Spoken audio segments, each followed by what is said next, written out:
Queridos irmãos,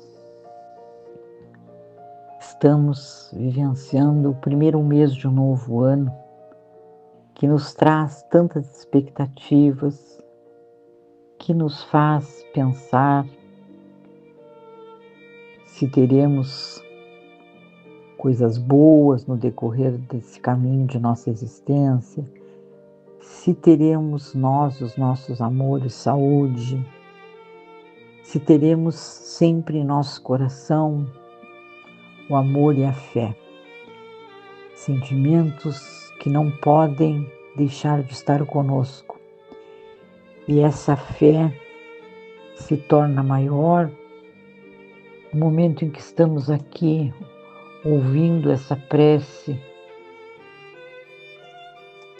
do Lar Fabiano de Cristo, esse lar de amor que nos recebe com a sua força, que nos recebe com os amigos espirituais que são os seus mentores e que nos traz ao coração a paz e a certeza deste mundo espiritual amigo que nos protege e nos ajuda a vencer nossas mazelas.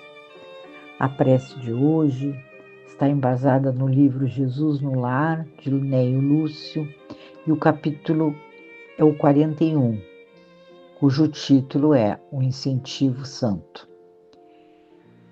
Na casa de Pedro, então, se reuniam os apóstolos junto com Jesus, E Tadeu estava extremamente irritado, dizendo que como é que ele ia se mostrar a sua verdade para as pessoas que procuravam os apóstolos de Jesus, se ele na verdade mentia, se ele vivia ainda no mal, que ele não se achava capaz de pregar para as pessoas por ser uma pessoa que ainda tinha inúmeros defeitos. E o Mestre Jesus, vendo o desânimo de Tadeu e a sua revolta, conta para ele e para os seus apóstolos uma história, como ele sempre fazia, para demonstrar as coisas que ele queria apregoar, tanto para os que o procuravam como para os seus apóstolos, seus grandes companheiros de fé. Então, a história é assim: um santo aprendiz da lei, desses que se consagram fielmente à verdade, chamado pelo Senhor aos trabalhos da profecia entre os homens, mantinha-se na profissão de mercador de remédios, transportando ervas e xaropes. Esses xaropes eram curativos da cidade para os campos, utilizando-os para isso de um jumento caprichoso e inconstante. Quando, refletindo sobre os defeitos de que se via portador, passou a entristecer-se profundamente.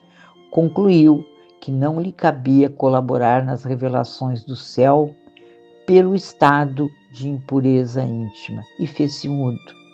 Atendia às obrigações de protetor dos doentes, mas recusava-se a instruir as criaturas na divina palavra, não obstante as requisições do povo, que já lhe conhecia os dotes de inteligência e inspiração.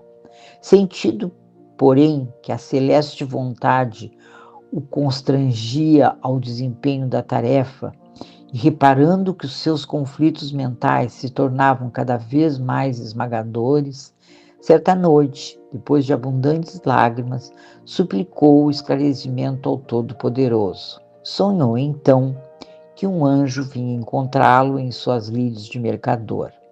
Viu-se cavalgando o voluntarioso jumento, vergado ao peso da preciosa carga em verdejante caminho, quando o emissário divino o interpelou com bondade, em seguida as saudações habituais.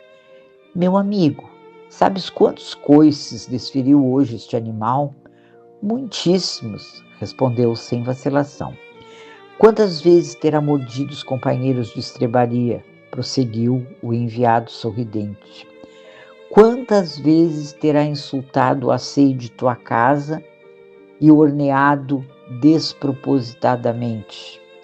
E porque o discípulo, aturdido, não conseguisse responder de pronto, o anjo considerou: entretanto, ele é um auxiliar precioso e deve ser conservado. Transporta medicamentos que salvam muitos enfermos, distribuindo esperança, saúde e alegria. E fitando os olhos lúcidos no pregador desalentado, rematou: se este jumento, a pretexto de ser rude e imperfeito, se negasse a cooperar contigo, que seria dos enfermos a esperarem confiantes em ti? Volta à missão luminosa que abandonaste, e se te não é possível por agora servir a nosso Pai Supremo na condição de um homem purificado, atende aos teus deveres, espalhando reconforto e bom ânimo na posição do animal valioso e útil. Nas bênçãos do serviço, será mais facilmente encontrado pelos mensageiros de Deus, os quais, reconhecendo-te a boa vontade nas realizações do amor, se compadecerão de ti, amparando-te a natureza e aprimorando-a tanto quanto domesticas e valorizas o teu rústico, mas prestimoso auxiliar. Nesse instante, o pregador viu-se novamente no corpo, acordado e agora feliz em razão da resposta do alto, que lhe reajustaria a errada conduta.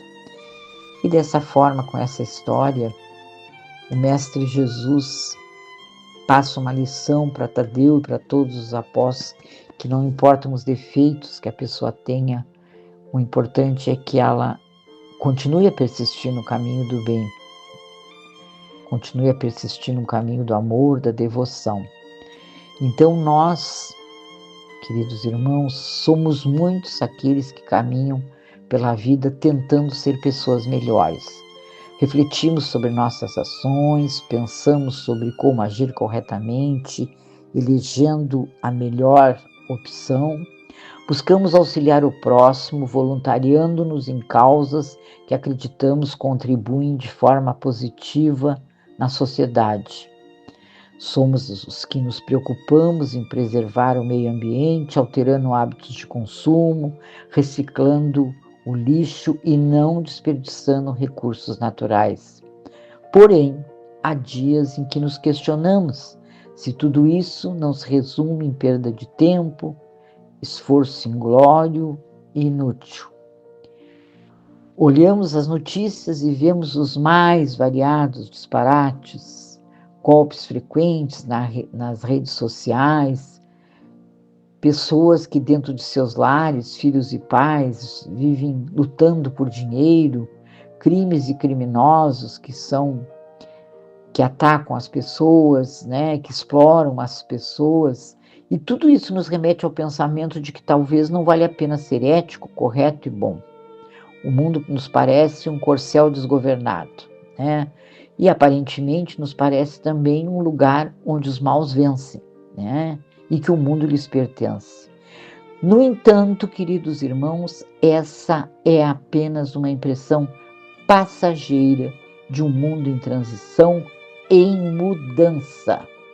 Vivemos então a natural crise ética e moral de uma civilização cansada do que a conduziu até aqui e que se encontra na busca de novos valores. Por isso vemos tanta loucura trafegar por todos os meios sociais, políticos e religiosos da nossa sociedade. São os estertores de uma era que chega ao fim, graças a Deus. Por enquanto, temos a impressão de que somos a minoria, os que nos esforçamos pelo bem e pela ética, e nos parece sermos tão poucos os que nos esforçamos porque desejamos ardentemente uma sociedade mais justa e inclusiva. Mas é mera impressão. Isso apenas acontece porque os maus são barulhentos, ousados, porque o escândalo que provoca choca e impacta. Enquanto isso, legiões de pessoas praticam o bem, a ética e a moral silenciosamente, em seus lares, em suas empresas, em seus templos, em seu lazer. Então, não nos deixemos abater por esses momentos passageiros de loucura e insensatez pelos quais ainda transita uma parte da humanidade.